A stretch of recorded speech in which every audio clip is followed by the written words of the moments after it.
সাধারণ বক্তব্য দেওয়ার ক্ষেত্রে আমাদের এই আইন বা এই আদেশ কোনো বাধাগ্রস্ত নয়। এমন বক্তব্য যেটি বিদ্বেষমূলক এবং ঘৃণাত্মক, যা ট্রাইব্যুনালের তদন্তকে বাধাগ্রস্ত করছে। এই মামলার যারা ভিকটিম এবং যারা সাক্ষী আছেন তারা ভীতিগ্রস্ত হচ্ছেন।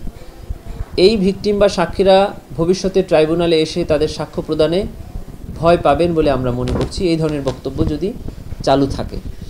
আমরা আদালতে এই আবেদন করেছিলাম, আদালত মঞ্জুর করেছেন আবেদনটি এবং বলেছেন যে সাবেক প্রধানমন্ত্রী আসামি শেখ হাসিনার দেওয়া ঘৃণাত্মকমূলক এবং বিদ্বেষমূলক যত বক্তব্য আছে সেগুলো অনলাইন পোর্টাল থেকে রিমুভ করার জন্য এবং ভবিষ্যতে যেন উনি আর এই ধরনের কোনো বক্তব্য প্রচার বা প্রকাশ কোনো মিডিয়াতে না হয় সে বিষয়ে যথাযথ ব্যবস্থা নেওয়ার জন্য রাষ্ট্রের 3টি অর্গানকে উনি বলে দিয়েছেন।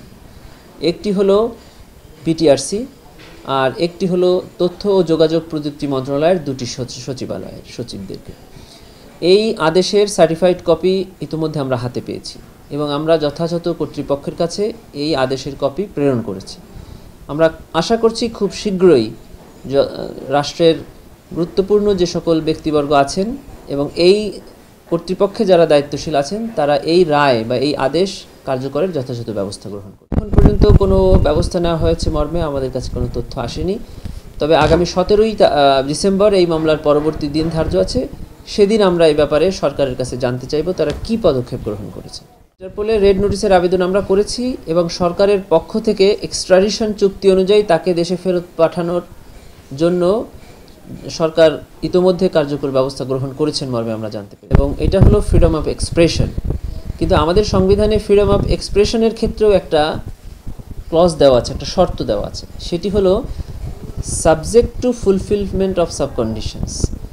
সেক্ষেত্রে আমরা বলতে চাই যে সকল বক্তব্যই যে প্রচার করা যাবে তা নয়। বক্তব্য দেওয়ার ক্ষেত্রে, সাধারণ বক্তব্য দেওয়ার ক্ষেত্রে আমাদের এই আইন বা এই আদেশ কোনো বাধাগ্রস্ত নয়।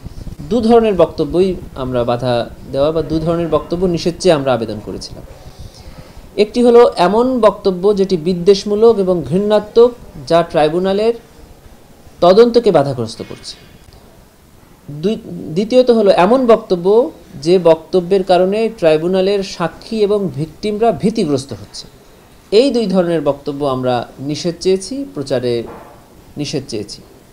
অন্য সকল বক্তব্য স্বাভাবিক বক্তব্য, এতে বাধা দেওয়ার কোনো সুযোগ নাই, এটা আমরা চাইও না।